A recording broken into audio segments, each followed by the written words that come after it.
This is All About Home Construction. And here's your hosts, Terry Cannell-Beck and Randy Blake.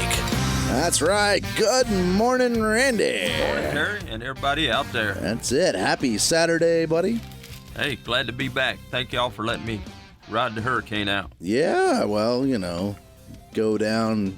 It starts to, hurricane comes, and Randy's like, oh, I think I'm going to go to the beach today. Hey, believe it or not, that's the best time to go fishing 2 days after the hurricane's gone.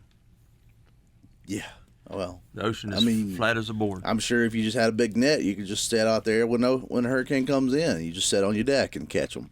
Yeah, no, the water didn't get that high. Believe it or not, we stayed in North Myrtle Beach, and North Myrtle Beach was like in a hole. Yep.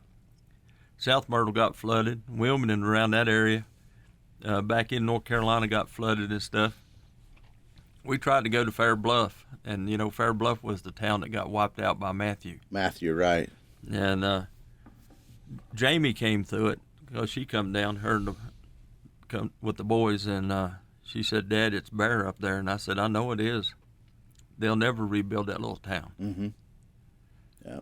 There's a service station there on the corner. There was one of the few Piggly Wigglies left till Matthew come through. Yeah, took it out. So, yeah, it's hurricanes. I think it seems like for the most part everywhere in the state kind of fared that okay. I mean, there was certainly some damages and flooding, but I don't think it was widespread. We didn't have the high winds. Right. So that's always a good thing. But I think South Carolina, down south from where we was, got some trees damaged. Georgia did too. So right. While the storm was still 75-mile-an-hour winds. Yeah. But seen a few shingles tore off, and that's about it. That's good. Little vinyl siding. That's good. Well, what I liked about it is it gave us, it kind of pulled us out of the drought just a little bit between that and some of the rain we've got the last couple of days. We're still considered abnormally dry, but for the biggest part of the county.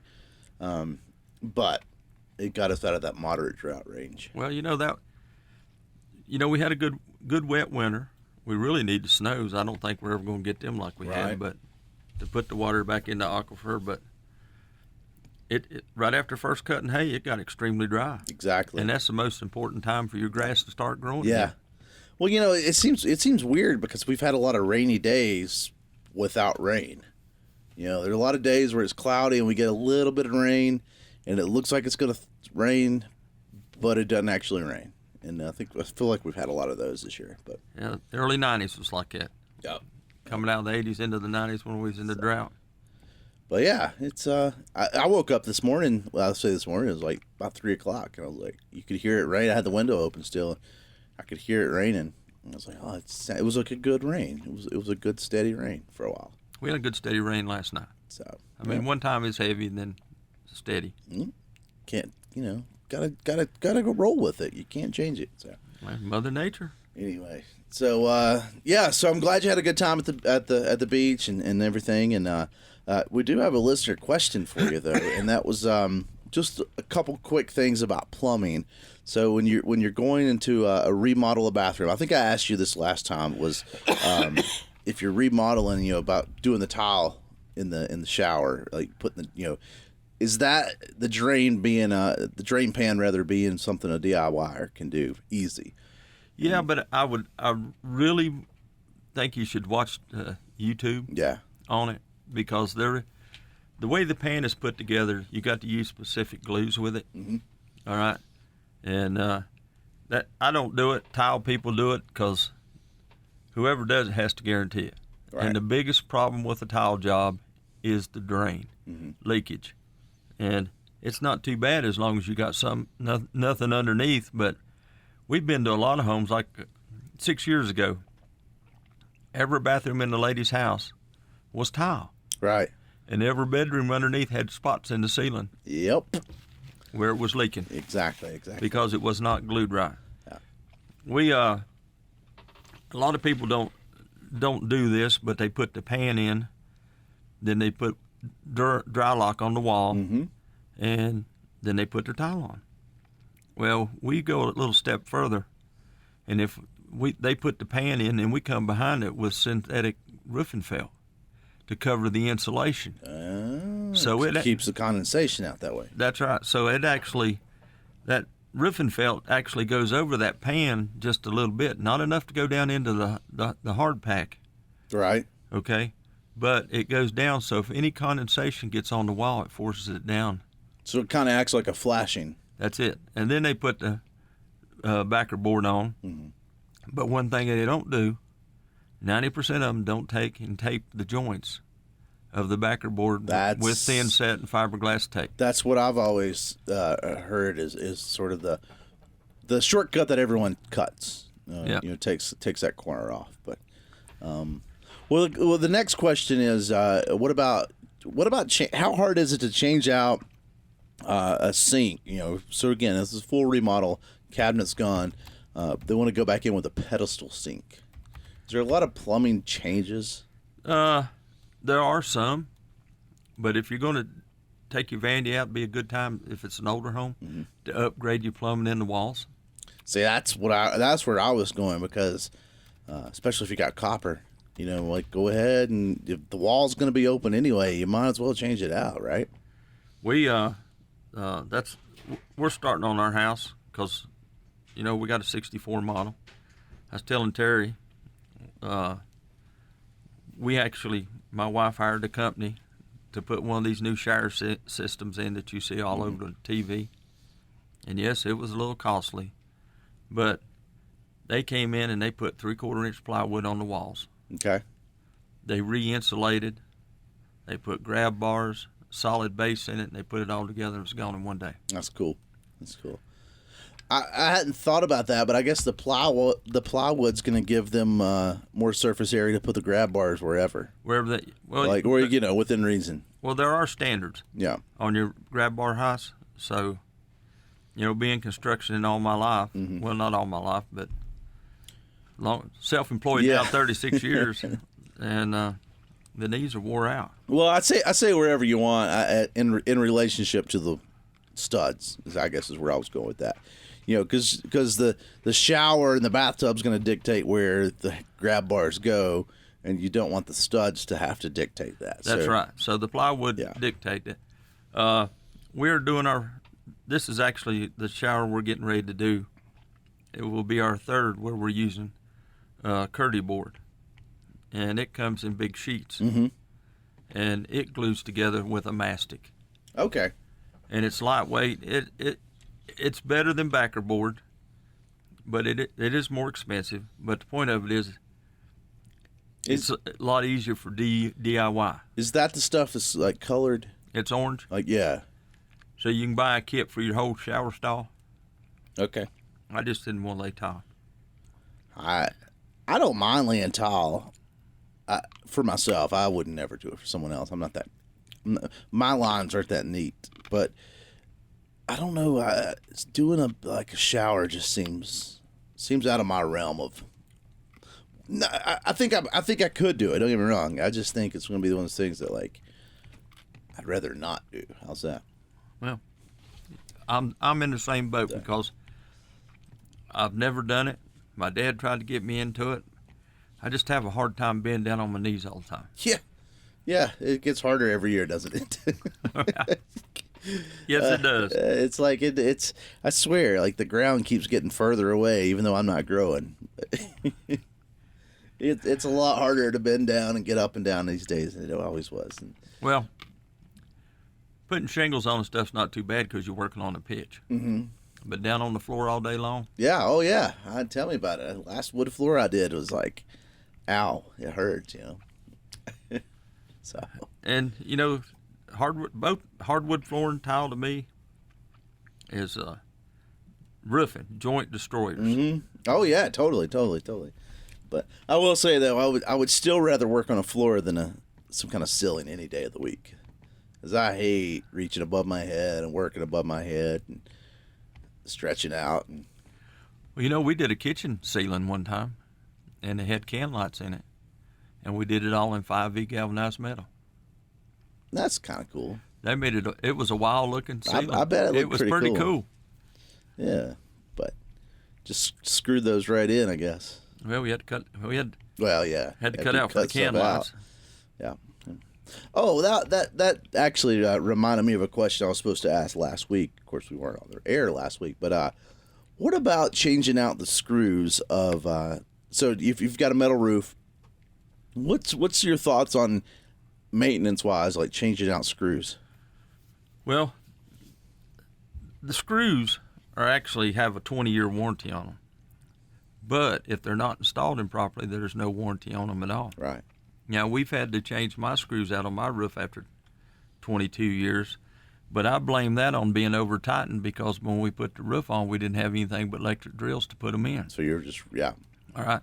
The metal companies have gone to the point, the evolution of the battery-powered drill, and we really like the little Hitachis for that because you really couldn't over-torque a screw. Yep. And they were a lightweight battery-powered drill, but they didn't last as long as the DeWalt's. But then people got to taking the torque wrench, the battery-powered, and the screw companies void your warranty of your screws if you use one of those. Because it over-torques it? Yes, because it only takes a half a twist in OSB, and that screw's already stripped. Yeah. Now, that's 7/16. 5/8 it won't strip out. Okay. But at number 9, number 10 in OSB will strip out if you over-torque it just half a turn. That makes sense. Well, when you're going back to replace these screws and redo them, you going back with the same size screw? You going back with a larger screw? No, we're going back with a number 14 screw. Okay. And a number 14 screw has about a 5/16 hex head on it, but it has about 3/8 washer under it. Okay. So it actually does a great job of compressing that washer up underneath it, the rubber gasket, so that it's less UV rays.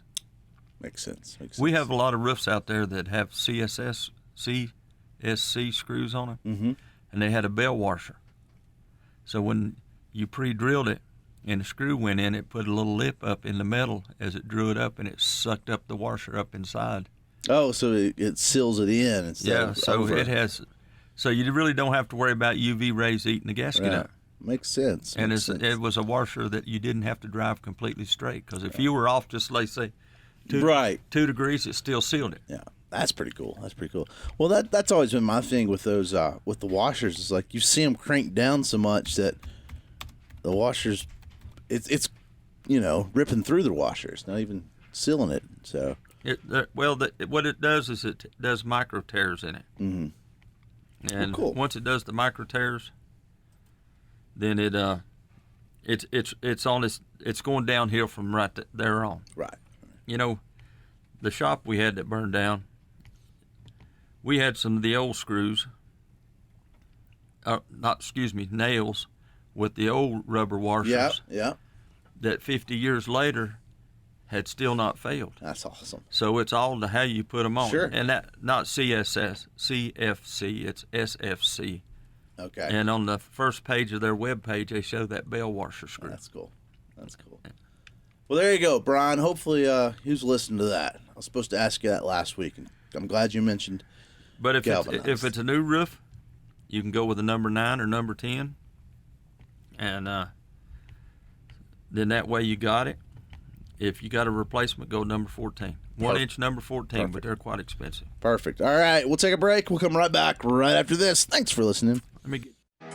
Are you ready to level up your home construction game? Obviously, you've subscribed to All About Home Construction. Now we would like to ask you for some support. You can be like Dave, Bill, and Skipper and help support All About Home Construction. The links are in the show notes. That's right, All About Home Construction here on WATA. Thanks for listening to us.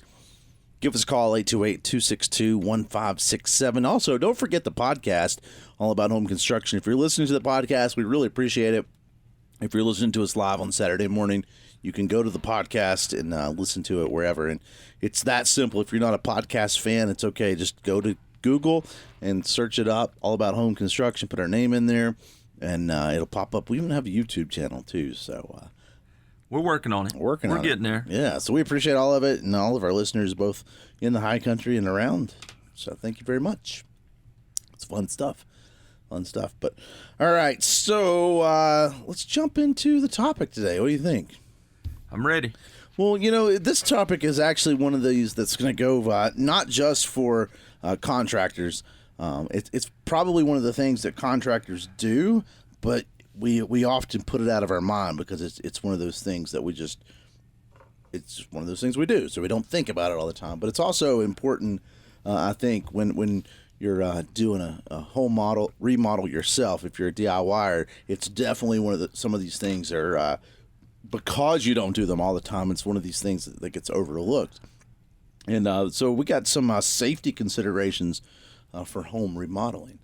And, we were sort of talking before the show, like, when we do new construction, we think a lot of safety, right? Because you're climbing on ladders, and there's, you've got boards in the air and not walls, right? You don't have a full roof on, so you can't walk on the roof. I mean, there's things like that kind of dictate, because of the extreme, that dictate the safety, right? Like they're pretty common sense safety, like tying off, but one of the things I know that I see overlooked a lot is your falls, right? Like if you're what is it, 6 feet off the ground? 6 feet off the ground, you have to wear a harness. You have to wear a harness, and no one. I see the people that don't wear harnesses. And what about the marking of the windows, right, or doors? With the exits, like don't you have to put like a red tape up, or we're supposed to at 6 foot inside the foundation or inside the floor system, we're supposed to put a red line. So I feel like that's one that I don't see all the time. We've never done Right. it, but that is an OSHA requirement, and that requirement is for homeowners. Okay. All right, or new people coming on the job without harnesses on. I know you've gone down the road and seen these construction workers with their harnesses on. They leave them on all day long. Right. Because some of them can be a pain in the butt to get on and off. Mm-hmm. And but that is one of the things that is included in the cost of everything, because used to be we didn't wear nothing. We moved a lot faster. When you're working with a harness, you're attached to a rope. Right. And a lot of times that rope's in your way. Sure. Well, and I would say too, though, that like this whole list, when we go through, start talking about this, it kind of shows again like why it costs, because all this takes time to do. But would you say that remodels, to me anyway, remodels are more dangerous because you don't think about it. Like you assume the house is built, it's safe, but you kind of forget that you're in a remodel taking stuff apart to put it back together. Correct. A remodel, especially on interior, is exactly what you said. You take it apart. That's one part of it. Right. All right. Then you're putting it back together.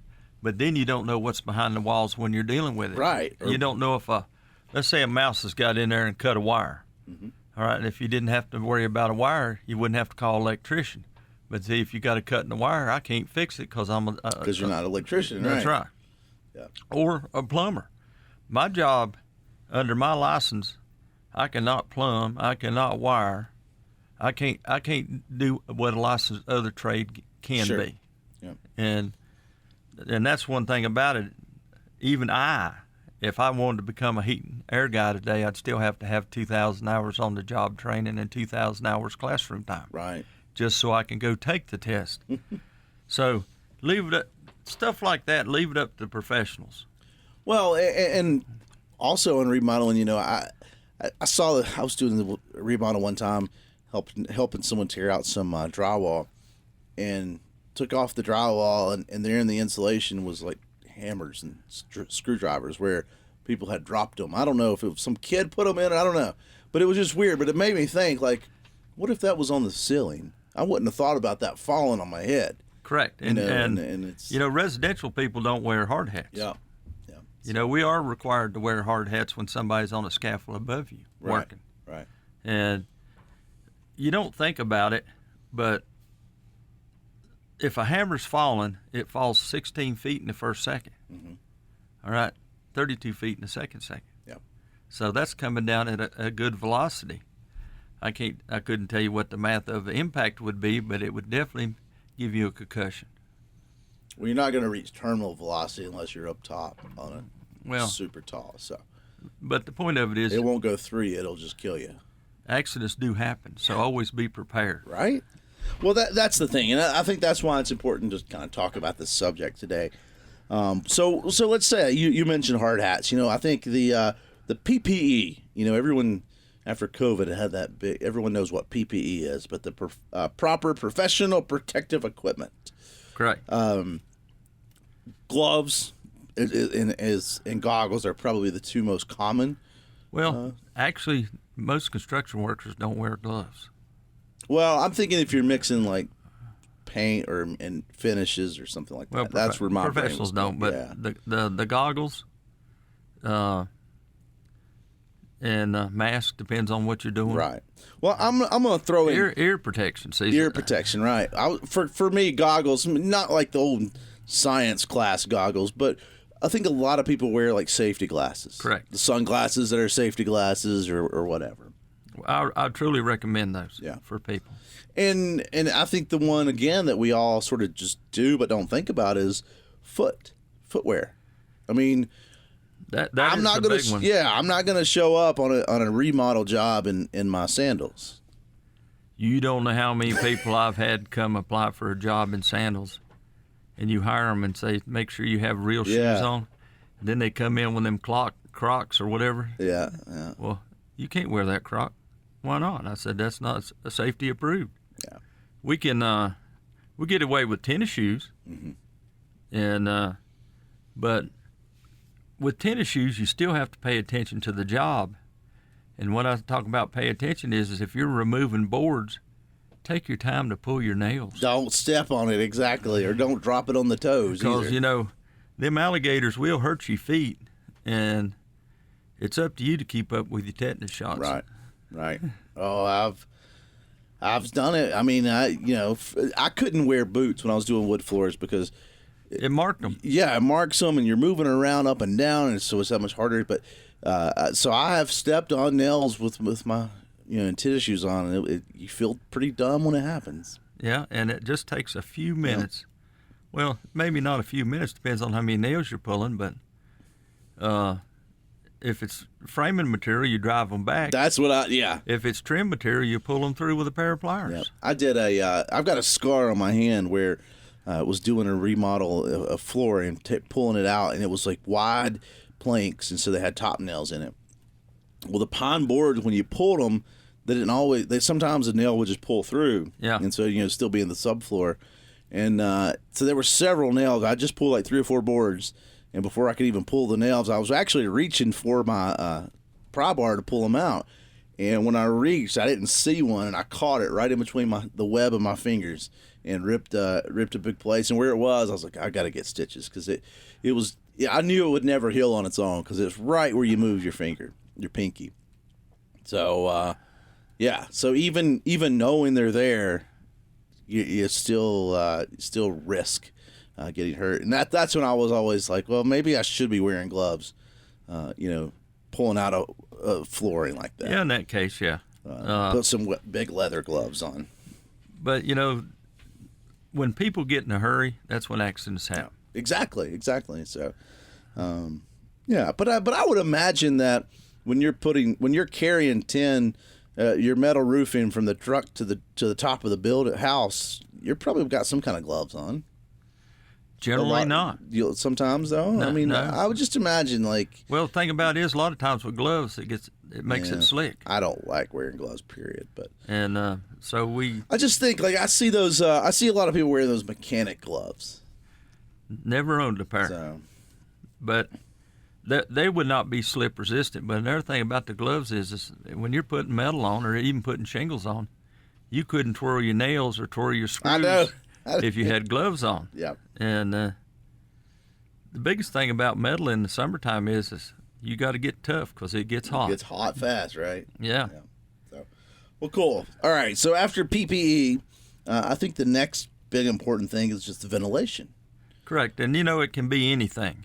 A window fan, box fan, and that helps a lot to get a lot of the dust out and stuff. We even have a micro filter unit that we put in the house vent takes out the microparticles. Yeah, I love that.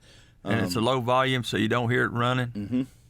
Well, again, you think more of ventilation. It's more important, obviously, when you're dealing with paint and finishes, because you got the fumes, the VOCs in the air. But I think you hit on a good point there, is a lot of times we don't think about it when it comes to, dust.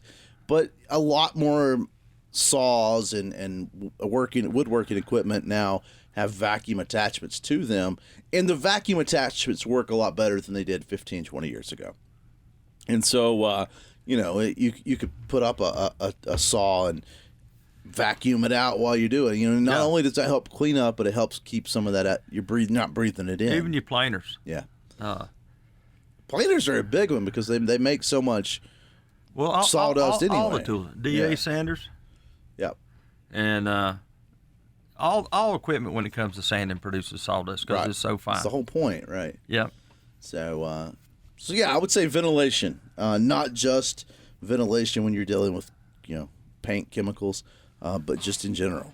We shop vacs aren't made to have bags in them. I mean, you can buy bags for them. Most people don't buy bags. We do buy bags to cut down on. There is so much even gets by after you put it in the bag. But the point of it is you're catching probably 90% of it. Right. And that's where that little microfilter comes in. Yep.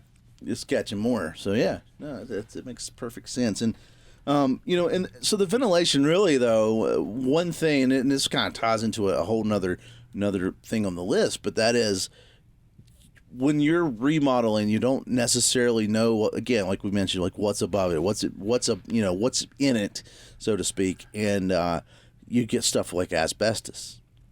You can. And depends on the age of the home. Right. And so that's where, ventilation, and I'm not saying like it's safe to work with asbestos with ventilation. I'm saying ventilation helps you when you're working with asbestos. Well, now you brought up a new one, okay, because asbestos, my license covers asbestos with concrete products, like drop ceilings, the 50s and 60s, that has asbestos in it. I can do that. Remember the old tile, 12 by 12 tile they stuck on the floor? That has asbestos in it. It has asbestos in the glue, okay? And some paints had asbestos, but when it comes to the asbestos, pipe asbestos, boiler asbestos, I mean, I've been in houses where they have taken the asbestos that wraps around it and still in these houses from the 40s, 50s, 30s, 40s, 50s, 60s. I cannot touch that. And that's that insulated, typically, like not always, but like that big white-looking ball that you see. Yeah. And you have to hire a professional for that. And we were talking about before the radio show the $1 million on taking the asbestos out of the old high school before they could tear it down. Exactly. And now that is a work in progress because you have to wear a special suit. You have to wear a breather that is attached to a machine to put air to you to make sure you're in positive. Yeah. And then, I mean, it looks like a sci-fi show. You see these sci-fi movies, and it's like deadly disease from outer space, and they've got this big tent city built, and you got to go through like 5 showers when you get. That's kind of what it looks like. It does. Even it really does. Even the water has to be filtered to get the asbestos out of it. It really does. This old house, I guess in the 90s, I got to watch a part of it where they were remodeling a house with asbestos. And to watch all these guys go in. Yep. And the curtains that they had to go through to get in. And then all the air that comes out of there has to go through a HEPA filter, not a regular vacuum cleaner. Exactly. But that machine's half the size of a tractor trailer, that HEPA filter for that. Right. And it's crazy. So that's the reason that's so expensive, because it will kill you. You see the commercials on TV if you worked in shipyards, construction, stuff like that. If you drink the water in Camp Lejeune. Yeah. Well, that didn't asbestos, but something else. But the next big one, lead paint. And that's probably... Well, hold on just a second. Can I go back to asbestos? Yeah. If you've got a house that has that pipe asbestos in it, and you feel like it can't hurt you, the only way it will hurt you is if you remove it. Because asbestos is airborne, right? That's right. And I think a lot of people don't realize that. And it's the danger in asbestos is getting those particles in your lungs. So we did a job one time where instead of removing it, we actually sprayed it with urethane. Covered it, closed it up, and made sure that anything couldn't come out of it. Yeah. And because that was what they mandated that we do. So we just had to wear our respirators and goggles and stuff. Cool. That's cool. But that we were able to do that. Right. Well, good. But lead paint is another big one. And to me, lead paint is worse than asbestos because, again, you could just come in contact with it. Whereas asbestos, you got to be messing with it. Right. Well, the lead paint will get you when you sand it. Yeah. And it's better not to ever sand any trim from 1984 back. Mm-hmm. If you're dead set on sanding it, take it off the wall. You're required to put a plastic barrier up with a slit in it with another plastic barrier with a HEPA filter in there. You're supposed to mist all the trim that you're going to take down. Mm-hmm. If you're going to take it down, don't sand it. If you dead set that it's an old piece of trim that you want to save, use liquid remover. Right. So it's not getting there's airborne. no dust. Yep. Yep. And then after you're going to have to put it on several times, but after you do that, then wet sand it. Mm-hmm. All right. Now that sounds a little wacky, but the point of it is you're not getting that airborne dust. That's right. So, well, and lead was cut out in 78, but like you said, there was stockpiles, and so really the mid 80s you still were buying lead paint and didn't realize and people about like tires. We don't know how old our tires are on our vehicle. So, so don't go by that. That 78 year is it's important to know, but don't just assume that your house was built in 1979. You don't have lead paint. Correct. And I think that's the big key. So, well, let's take another break, and we'll come right back right after this. Thanks for listening to us. The Boone VFW Post 7031 is looking at making improvements to their Veterans Memorial Wall, and you can help. Here's Chuck. We could do engraved bricks to cover the memorial. It's in honor of the veterans who have served and some that have given their all for our country. And that's the one thing that we feel as the VFW that we can do to honor those who have come before and those who are even present today. But Chuck, what do we have to do to participate? You don't have to be a war veteran in order to be a part of this memorial. It's just that you served. What is the cost? That fee is only $50, but it's a lifetime investment. If you would like to help participate by honoring a family member, a friend, or a loved one, you can contact the Boone VFW Post 7031 at 828-264-9570. They are on VFW Drive just off of State Farm Road here in Boone. Thank you for all that have served. That's right, all about home construction here on WAETA. And again, thanks to all of our listeners out there, as well as those on the podcast, all about home construction. Share this with your friends. We appreciate that. It means a lot to us. And going on back up on our rankings in the podcast world. So thank you very much. Yep, all because of two kids. Yeah, we appreciate it. So, no, thank you again for all of that. Yes, we do. So, share it with some friends. Talking a little bit about just some safety considerations when it comes to home remodels. Well, one thing I got to looking up for y'all is Home Depot. I didn't look up Lowe's, sorry. I just happened to have the Home Depot side up. Has a lead test kit and has 2 lead test pads in it. It's $8.51.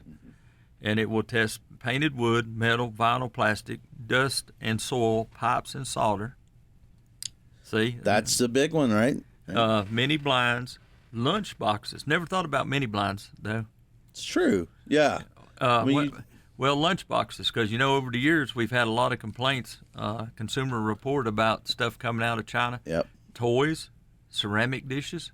So this test will do all of it. Yeah, lead crystal. That's but another one, yeah. There's only 2 pads for $8.51. That's but it's cool. ProLab Instant Lead Surface Test Kit. Less than $10. Now, one thing you can do and I know you've heard me talk about Zinsser Bullseye Primer. Mm-hmm. Use it to cover up your lead trim. Okay. See, now you're encapsulating it, so the lead can never bother you. Now with a good primer, now you can go back with a good latex paint. The only thing is, if you ever down the road, someone comes behind you and sands it down, though, they're going to expose it back out. Correct. That's right. Now, that and people don't pay attention, and yes, it does happen. Yeah. You know, you go in and see the lady. Well, I've decided to refinish my cabinets. Right. You know, kitchen cabinets. I really love the construction of how they built them in the '60s, and yeah, well, you can sand them down, but that has lead paint. Right. And that there again, get to a liquid stripper. Yeah. Cool. And now, don't lick the walls. Correct. There we go. Now, liquid stripper's not like it used to be either. Not as strong. Oh, I agree. Yes, there's a difference. So those VOC laws have really messed that up. So in terms of strength. You know, I remember when I was a kid. You know, watching these guys taking the paint off these old clapboard houses up in Cleveland, mm-hmm. and they used a heat gun. Well, that was an iron, and it actually melted the paint off the wall, and the guy come behind and he scraped it off. So yeah. Think of those guys that were doing that and breathing in all that lead particles. That's crazy. Another one that people don't think about is the old cars. You know, up until modern 70s or maybe late 60s, they were still leading the joints on cars. Mm-hmm. You know, they called it spooning lead. Yeah. And, you know, those guys were professionals to do it, but they were dealing with solder, pure lead. Yep.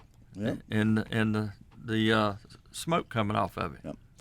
Well, another one on my list is utilities. Make sure you turn them off. Plumbing, electrical, gas lines. Make sure you actually get them off. And I think the electrical is one where we go down to the pin and we flip the switch. We just assume that it's marked correctly. You know, right. But always go back and test it. I was fixing my. I've got kids, and they somehow down the in the dryer had dropped a sock down in the lint trap, and so you could hear it catching on that little blade, the motor thing, the blower. That's the word I'm looking for, blower. So I take it apart and get the sock out, and I want to test it to make sure there wasn't anything else in there that I couldn't, because I couldn't get the whole cover all the way off, and so I test it, plug it back in, turn it on, it works. Okay, sounds good. I go to screw everything back on. Forgot to unplug it and realized after I got shocked. Correct. I was like, I forgot. So I'm just saying, like, I knew to unplug it, but I plugged it back in to test it and forgot to unplug it the second time. And so it's an easy thing to overlook. Yes, it is. Especially if you're because it's not running, you don't think it's right. on. And the same though is with ceiling, like light fixtures. You don't is the bulb out or is it? But I've seen them where it's like a loose wire and you think it's off, you think there's no power to it, and you go to screw it in and you wiggle it enough that it draws power. And so Correct. So just make sure the breakers and the correct breakers are off is where I'm going with that. And in gas, gas is one of those things that you don't necessarily see it. Correct. Well, they call electricity the invisible killer. Mm-hmm, mm-hmm. All right. Well, think about in the news in the last year how many houses blowed up from propane. Right. And because the thermocouple failed somewhere. Mm-hmm. And that's a big one right there. But if you're dealing with, you said right there you turn your water off. Right. All right. Go turn your hot water heater off. Yes, that's one. So that you're not damage it. And if you're using a Renai gas, make sure you turn the gas off first before you turn the hot water off. Right. Just in case somebody flicks the water back on. Yep. And it's just easy precautions that you just need to sit down and think about before you start. Sure. And that's what we deal with in the remodeling business. Right. Well, and the next one we've talked about this one a lot, and that is keep a clean workspace. Get rid of all the stuff when you're tearing something out. Get it out of the way. Don't walk through it. Don't walk over Correct. it. And then while you're at it, on that same vote is secure that work area. Make sure that it's safe for kids and pets and anyone that's coming around that not necessarily are working on the job, because those are the ones that definitely don't think about the dangers, because they're coming to see what cool thing you've done today. Yep. So we'll take a quick break. We'll come right back. Are you looking for a sawmill dealership that can provide you with the quality equipment you need to get the job done? Look no further than Blue Ridge Sawmills. We offer the full line of Hudson sawmills and sawmilling equipment, from portable sawmills to skidding winches. At Blue Ridge Sawmills, we understand that every project is different, which is why we offer a wide range of sawmilling services. We can help you from everything from finding the right mill for your farm, hobby, or even your business. We also offer a variety of sawmilling supplies, such as blades and debarkers, so you can get everything you need in one place. If you're looking for a sawmill dealership that can provide you with the quality equipment and the service you need, then come to Blue Ridge Sawmills. We're here to help you get the job done. Call or visit our Cana, Virginia store at 276-755-3833 or our Asheboro, North Carolina location at 336-964-8304. That's right, all about home construction here on WATA. And again, all of our listeners out there, hey, don't forget tonight the fish fry, the VFW here in Boone. Oysters? Oysters and fish at 4 o'clock. So go check them out. And hey, I always try to sell out. Last time I sold out 10 minutes for the 7 o'clock. Nice. So flounder, right? Yep. That's the only thing I will cook, except when we do St. Patrick's, when I do fish and you chips. You got to do fish and chips. I do cod then. So. Yeah. All right, flounder it is. Or oysters. I don't like oysters. Sissy. I'm not a big... I don't like stuff that eats poop off the bottom of the ocean. No, they're filter feeders now. Yeah, okay, sorry. It eats watery poop off the bottom of the ocean. Do you eat hog meat? Let's not talk about that. That's different. Bacon's okay. All right. No, seriously, though, go by the VFW and check it out. It's going to be really good food. So 4 o'clock, be out there and get out there early in case it does sell out. So, cool. Well, to finish up the safety talk here, I think this is one that probably one of the most important things on here, and that is do not work alone. We don't. I mean, there's times when you have to. I get that. I work by myself all the time, but you gotta. If you're working alone, you have to prepare to work alone. Correct. And in my corporation, it's mandatory. There's 2 people on the job, and I get a lot of complaints about that. But the point of it is, when I fell off that roof over in Fosco, I was by myself. Mm-hmm. I was measuring, and I used to always measure them by myself. Right. Or if I go look at a job, I always go by myself, and then. Didn't think anything about it, but there was sap on the roof. Right. And here I am. I fell. And the good thing was I was able to try to twist around. I have twisted around after I fell off. I'm landing on my feet. It just happened to be this time I didn't. Mm-hmm. So I fell probably about 10 foot, and I landed on my left side. Yeah. And there I was with no phone service, by myself, nobody coming by. And it took me about 30 minutes before I could get up. I mean, it knocked the air out of me and everything else.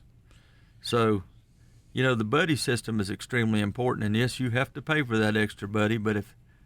Saves a life, buddy. It's worth it. That's right. And with me and my business, we've had one insurance accident in 36 years mm-hmm. because of the precautions that we take. But it does happen. Right. And... Well, I don't want anything to happen to anybody that ever works for me or anybody that ever comes on the job to look at exactly what we're doing. Well, and that buddy system, it does. I think I would argue that it does help prevent accidents because you got another set of eyes looking on it.